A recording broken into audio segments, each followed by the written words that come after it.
Once again to Social Media Traction University, where we're progressing through a series entitled Monetizing Mayberry. This 12-chapter series provides you a clear understanding of what social media is to business and how you can begin today to implement activities to grow your business and ultimately to make money with social media. I am Mark Bortz, and through this series we're going to hear from Matt Cost, one of our senior account strategists, as well as some very special guests. We believe that you're going to value this information. You'll begin to find traction with your efforts. We've designed this 12 sessions to build upon each other and to prepare you for experiencing real results on a path to success with social. In Chapter 1, The New Small Town Economy, we learned how social media is much like Mayberry, how relationships matter, that you must get your business involved, and that you need a strategy or a game plan of sorts before you get started. In Chapter 2, Advertising on Main Street, we learned why advertising won't work and what will work to grow your business and to get you headed in that direction. In Chapter 3 today, The Bench and the Barber's Chair, we'll find out how to establish real connections with your potential customers using the digital networks, then to create community built around your products and your services, and finally, to position your prospects to be one step away when they're ready to buy. Since these sessions build upon each other, if this is your first chapter, we would definitely believe that it's worth your while to watch the previous chapters in our archives at socialmediatraction.com/SMTU. The initial chapters lay the foundation for each concept that we introduce, and they provide proper context for this chapter and for all of those to come. We've established Mayberry as the idyllic setting for Andy Griffith's show, as the perfect picture for the new small town economy. In the Mayberry economy, instead of pushing out brand messages through broadcast media, businesses pull in their customers by building relationships and establishing advocates to spread the word. In our last chapter, we looked specifically at Floyd's Barbershop. Floyd's Barbershop is an institution in Mayberry with a whole town full of loyal customers. A competing barber with the resources to reach everyone in town with his message really has no advantage over Floyd's Barbershop. Floyd, too, can reach everyone in town, even with his limited resources.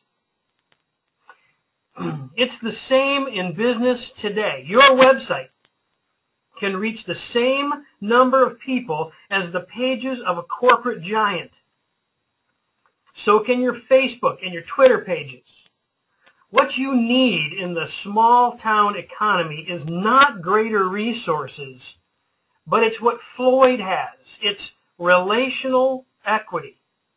Floyd's customers are his friends and his brand advocates. He has a solid reputation and a good name in the community. And so now we arrive at Chapter 3. In the Andy Griffith show, many times you remember Floyd sitting on the bench outside of his barber shop. He would sit and talk to his neighbors who were passing by when he wasn't giving one of his famous haircuts. Many times the guys from around Mayberry would stop into the barber shop, not just to get their haircut, but to play checkers, to discuss current events, read comic books, strum the banjo, or just to sit with Floyd and shoot the breeze. You see, in Floyd's barber shop, there were two places to sit, the bench and the barber's chair. When Floyd wasn't engaged in his essential duties as a barber, he'd venture outside of the store to where his customers were. out to the community. From the bench outside of his store, he connected with those who passed by, meeting new friends and reconnecting with old friends, getting to know the community, and allowing the community to get to know him. It's important to note here that Floyd doesn't set up a sandwich board sign or call to the passersby with his blowhorn to bring customers into the barber shop. He simply puts on his barber coat, hangs up his sign, and goes to where the people are. His door is always open for customers to get a trim or for friends just looking to spend an afternoon with him. We'll dive deeper into this part of the strategy in our next chapter entitled, Don't Shoot Yourself in the Foot. Even from the barber's chair, Floyd is building community. Non-paying customers are welcome to come into the shop, hang out, and connect with Floyd and others who are there. Most barbers don't allow non-paying customers to just loiter around in their shop, much less intentionally make room for them and save a seat for them. Not Floyd. Floyd cares about the people of his community, and he enjoys their company. And Floyd knows where those non-paying, checker-playing loiterers will go when they need their next haircut. Same place they go all the time, Floyd's. You may be starting to connect the dots at this point, so let's look at how this applies to your business and the new economy. In your business, you have your very own barber's chair. It's the place where your customers come to exchange their money for your products or services. It could be your brick or mortar store. It could be your customer's home. Or it could simply be your website, the space where you sell whatever it is you sell. It's your virtual barber's chair. If you want to connect with your potential customer base, periodically you'll need to leave the barber's chair, walk outside to the bench. In the new economy, our park bench represents the social networks. It's the space where many of your customers and prospects are already hanging out, all 1 billion of them. Your website is only one click away from the vast majority of your potential and actual customers, but many of them are just walking by, so to speak, never straying from their Facebook feeds or their Pinterest boards. The only way to connect is to meet them in their space, where they are, on the sidewalk, as they walk by. How do you do that? Create a Facebook account. Make new friends. Go to other Facebook pages and begin to interact. Read their posts. Like their pictures. Offer your insightful comments. Talk about what they're talking about. All of that seems like common sense, but so often in the digital age, business people think that they create a really nice website or a company Facebook page, and customers will just line up to come and hang out with them. People weren't searching for Floyd's barber shop when he met them on the street. And people are likely not going to search for you either. You've got to reach out. Go hang out on the street and make real friends. One of our clients is a chain of grocery stores in the Midwest. Recently, one of their customers, who is involved in training seeing eye dogs for the blind, came into one of the stores with a puppy in training. The puppy was using the grocery store environment as a training ground to learn social skills in a public setting. This was a golden opportunity for us to shift the focus away from our business and onto our community. We gathered some information and we shared the story of the puppy and her trainer on the store's blog page. In this post, we pointed the spotlight at the local organization, Leader Dogs for the Blind. which facilitates the dog training and connects people with disabilities to guide dogs who can provide safety and independence. But we didn't stop there. We located the Leader Dogs for the Blind Facebook page, and we became a fan. Then we posted the same blog post on their wall. Now keep in mind, the post had very little to do with the grocery store. It was mostly about leader dogs and their trainers. The administrator of the Leader Dogs for the Blind Facebook page liked our blog post so much they reposted it to their 10,000 plus Facebook fans, most of whom live near our store. Now we often post coupons, weekly specials, recipes, and valuable information on the store's blog page, but the week that we talked about the leader dogs, our web traffic increased by 300%. We also experienced a 300% increase in traffic on the store's Facebook page that week. You see, to reach out to your customers, you need to reach out where they are. Sometimes you have to step away from the barber's chair and sit outside the store on the bench. Haircuts are not the only thing that Floyd's customers are interested in. They like to talk about all sorts of things, especially when they're not sitting in the barber's chair. Groceries are not the only thing our store's customers are interested in.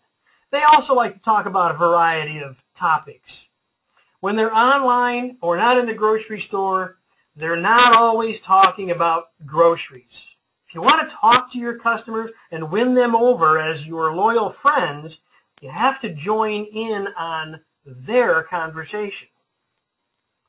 One of the most amazing aspects of the new social media is the ability to listen.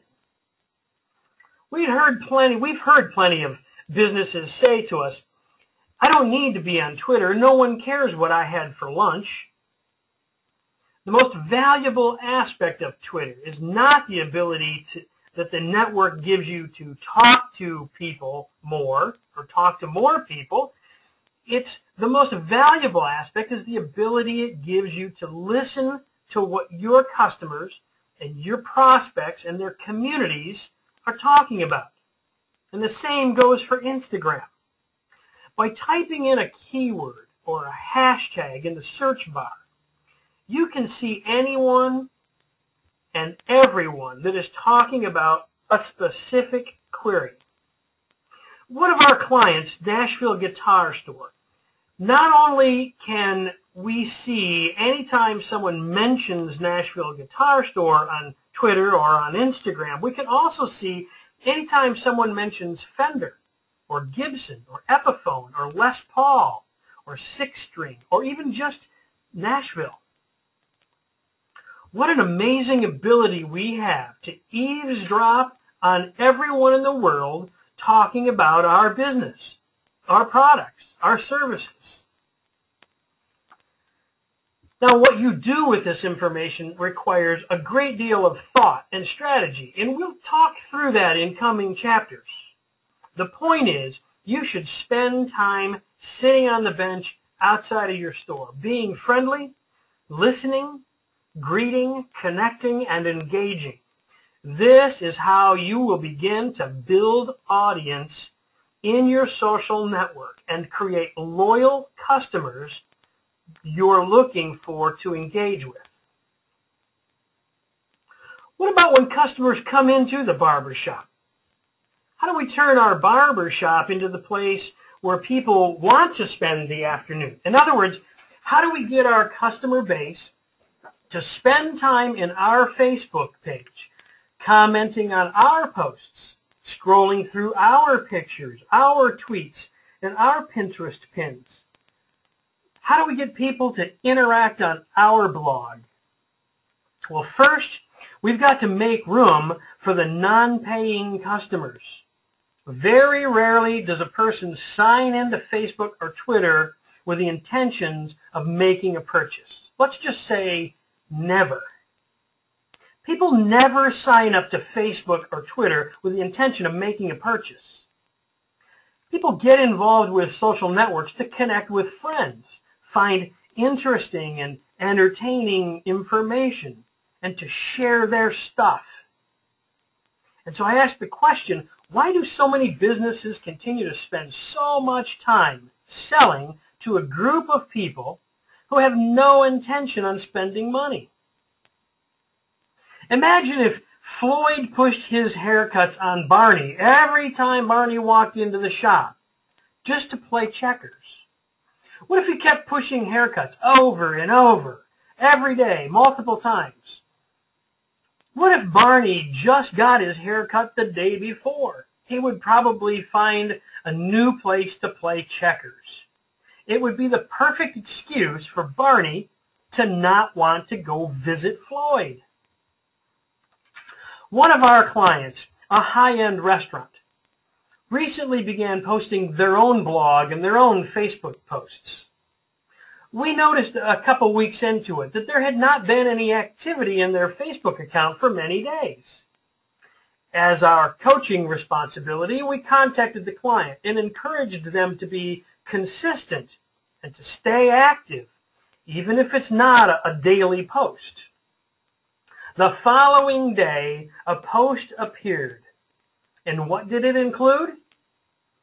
Here's our weekly lunch specials. And then it proceeded to list each of the lunch specials for each day along with the prices. Floyd constantly selling his haircuts and the restaurant selling their lunch specials are great examples to turning their customers and their non-paying customers away. Remember, this is an opt-in communications channel, and that's why content development is integral to community development. What we should be doing is creating a place for customers to connect with friends, a place where our friends find interesting and entertaining information and share their stuff, all while they're hanging out around your barber's chair. And when it comes time for their haircut, the chair is just a step away. Starbucks is one of the best at doing this. Now, how many restaurants can you think of that have comfy chairs and no tables? Most establishments want you to come in, consume their product, and leave as quickly as possible. Not Starbucks. They want you to spend hours in their comfortable environment. Talk with friends, hold a business meeting, host a study group right there in their store. Whether you're spending money or not, they know that the longer that you sit there, smelling the coffee, reading the signs, and watching other people sip their drinks, the more likely you are to make a purchase. And when you're ready to buy, you're only a step away. Here's the takeaway for business. Post content that your customers will find valuable, whether it's informative, inspirational, or just funny. Try to keep the content centered around your business, your products, or your industry. It doesn't always need to be about business, but the closer, the better. Don't sell. I said, do not sell. Encourage interaction on your website and on all of your networks. Ask questions, stimulate conversation, respond promptly when someone does communicate with you, and ask another question. Keep in mind that 24 hours in online time is like a week in real time. Delaying your response could kill the buzz that you've worked hard to create. Engaging your community in this way will bring them into your space and help them to become comfortable with you. And in this process, you will build trust and loyalty. Hang out on the bench more often in other communities and begin to think of non-paying customers as pre-purchase customers. Be eager to invite them to hang out in your shop as well. It's only a matter of time before they're going to need their haircut or a cup of coffee. When they do, your barber's chair is only a step away. Over the next several months at Social Media Traction University, we'll unpack principles of Mayberry. We'll provide you education and practical application to understand and to implement a successful social media communication strategy for your business, one that'll help you make money. Both Matt and I and some special guests will lead you through the matrix of understanding, designing, developing, managing, and implementing. And we believe that with these elements, you will succeed and you'll gain real benefit from your efforts. If you're an owner or a C-level executive, I congratulate you for attending today. I also encourage you to attend every session. It's critically important that you understand and support those that you have empowered to be social on your behalf. Let me repeat that. As a C-level executive or an owner, it's critically important that you understand and support those that you have empowered to be social on your behalf. If you're an administrator, you'll absolutely want to attend every step of the way and be taking notes. We'll be providing fundamental building blocks, strategic concepts, and practical applications in every session. Hey, if you have questions, please contact us right away. Join us again next month for Monetizing Mayberry. Don't shoot yourself in the foot on January 8th at 2 o'clock. And until then, I wish everyone a blessed Merry Christmas and a safe New Year.